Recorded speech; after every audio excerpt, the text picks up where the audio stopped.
What exactly you should learn in 2026 Playwright versus Selenium?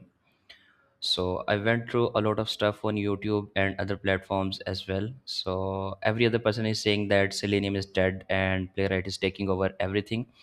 So in this video we will discuss the ground realities and honest comparison of Playwright versus Selenium, regarding the future proof job market and the companies who are still using the Selenium and why they are stick to the Selenium. So in 2020-26 you should learn Selenium or not. If you are a manager, QA lead, or a manual tester who is trying to move to automation and he is confused where he should start first, Playwright or Selenium. So we will compare honestly step by step. This video will save you from months of confusion and wrong decisions. So let's start first with the setup. So for the setup in Selenium, we need the external dependencies, browser drivers required, and setup varies by language. And both the Selenium and Playwright are supporting multiple programming languages like Python, Java, JavaScript. But inside Playwright, for setting up, you just need one command and you are installing everything in one package. So that's easy for the setup and installation for the beginner who is trying to learn any automation. So after the setup in Playwright, you are ready to go with the first test case, which is very easy for the beginners. So here is a win for the Playwright, and let's move to the next step, which is stability. So in stability, the biggest difference I noticed is that inside Selenium we need to put manual weights, which is time taking, hectic, and can cause the flakiness. So in comparison with the Playwright, which has auto weights, we don't need manual weights, implicit weights, explicit weights, and custom weight logics in Selenium.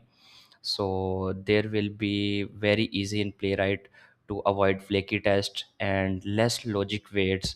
Here is the stability comes with the Playwright that can be achieved with the Selenium, but we need more effort, and we need actually more manual efforts, which is Playwright auto weighting and doing it by own self. So there is a much lesser code inside the Playwright for this task. So in stability we have a win for the Playwright, as it doesn't need much code or much manual effort. In third step we will go for the scale and out of the box. Inside the Playwright we have auto weighting, as we have discussed earlier. uh, Playwright has built-in tracing, built-in screenshot, built-in video on the failure, and multiple browser context.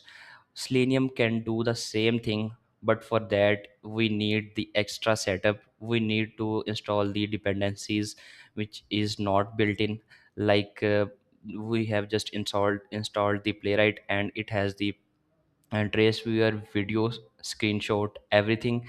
And but inside Selenium we need to integrate that from external source. So that's easy in Playwright in comparison with the Selenium. And but keep in mind that Selenium can do all the things. Execution can be done in Selenium, but that is associated with the Playwright these days, that parallel execution. The biggest reason of that is Playwright has built-in feature of parallel execution, and Selenium needs integration for that. And inside Selenium we may have some AI agents, but that's not very easy. Like we have Playwright MCP installation and the stuff and setup we need to install inside Playwright. In fifth step, we have the question like, if all the votes are going for the Playwright, so Selenium is dead? Absolutely not.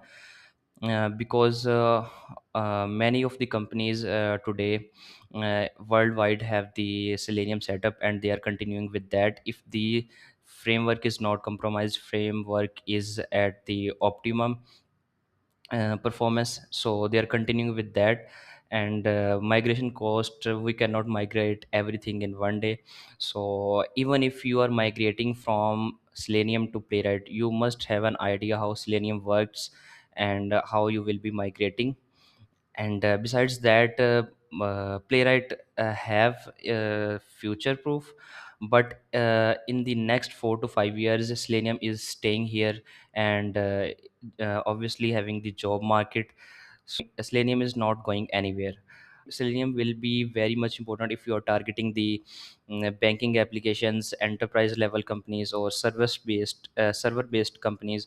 And if you are migrating from Catalan to Playwright, and Selenium to Playwright, you must have an idea how the previous framework worked.